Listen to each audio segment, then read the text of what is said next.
amid swirling partisan rancor in Washington, mere days after Donald Trump appealed for unity in his State of the Union address, the president fired yet another broadside at special counsel Robert Mueller and the investigation into Russian election meddling. In a Saturday morning tweet, Trump continued to attack the FBI, claiming a contentiously published memo as supposed proof that the Russia investigation is a witch hunt. "This memo totally vindicates Trump in probe," the president wrote, oddly placing his own name in quotation marks. But the Russian witch hunt goes on and on. There, sick, was no collusion and there was no obstruction, the word now used because, after 1 year of looking endlessly and finding nothing, collusion is dead. This is an American disgrace.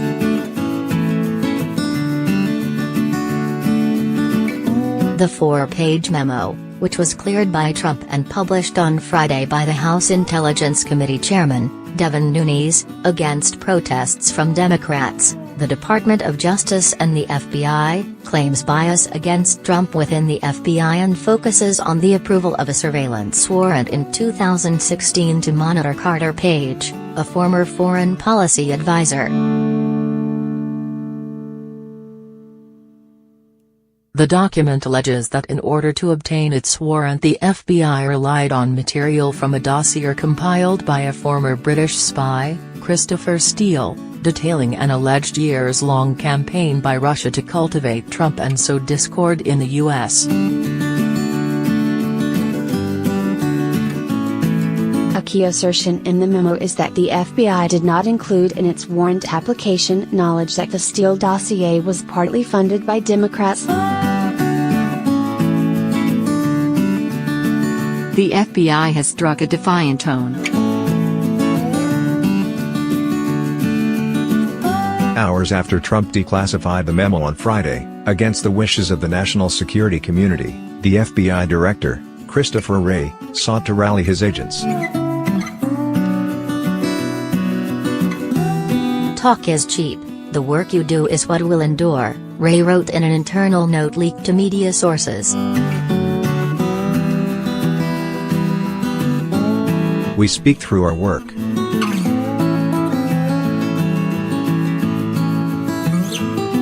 One case at a time.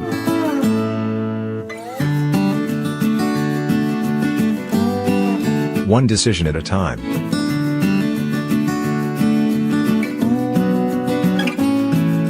Wray urged his employees to ignore the sensational headlines, writing, "Remember, keep calm and tackle hard."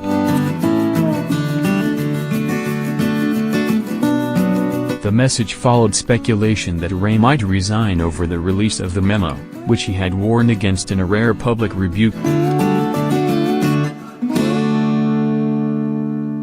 Trump and his supporters have declared war on the FBI and Justice Department, as part of attempts to discredit the inquiry into possible collusion between the Trump campaign in Moscow in the 2016 election and potential obstruction of justice by the president.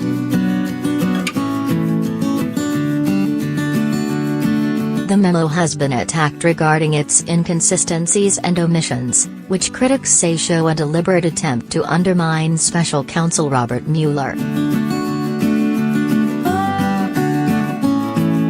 The document fails to note that the U.S. government surveilled Page after he left the Trump campaign. The application to target Page was made on October 21, 2016, a month after the Trump campaign publicly distanced itself from its former advisor, as his ties to Russia came under public scrutiny. "He's certainly not part of the campaign I'm running," Kellyanne Conway, then Trump's campaign manager, said in September 2016. The memo also does not note that material from the Steele dossier was a part of the basis for the application but was not solely used for its justification. Adam Schiff, the top Democrat on the House Intelligence Committee, said the investigation would persist on the basis of wholly independent evidence had Christopher Steele never entered the picture.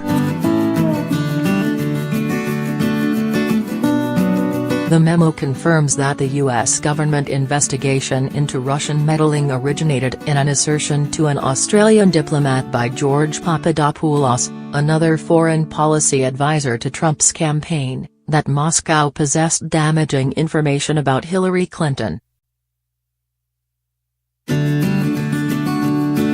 Schiff and Democrats on the House Intelligence Committee sought to release their own memo, but Republicans on the panel voted to block them from doing so.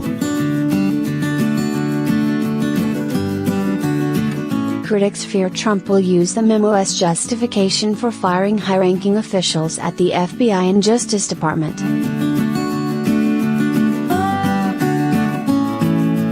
The president and his supporters have set their sights in particular on Rod Rosenstein, the Deputy Attorney General who has been tasked with oversight of Mueller's investigation.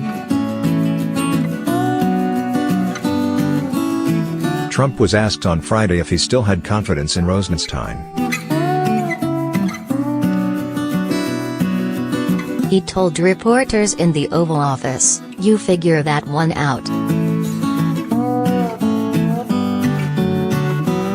Later in the day, the Attorney General, Jeff Sessions, who recused himself from the Russia investigation after misleading Congress about his own contacts with Russians, defended Rosenstein and the Justice Department's third-ranking official, Rachel Brand. The two officials represent the kind of quality and leadership that we want in the department, Sessions said. While most Republicans in Congress have either remained silent or lined up behind Trump regarding the release of the Nunes memo, the Arizona Senator John McCain was among the few to break ranks.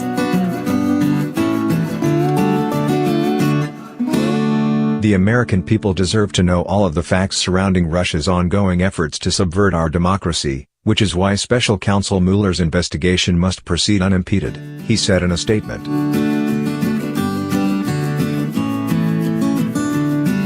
Our nation's elected officials, including the president, must stop looking at this investigation through the warped lens of politics and manufacturing partisan sideshows.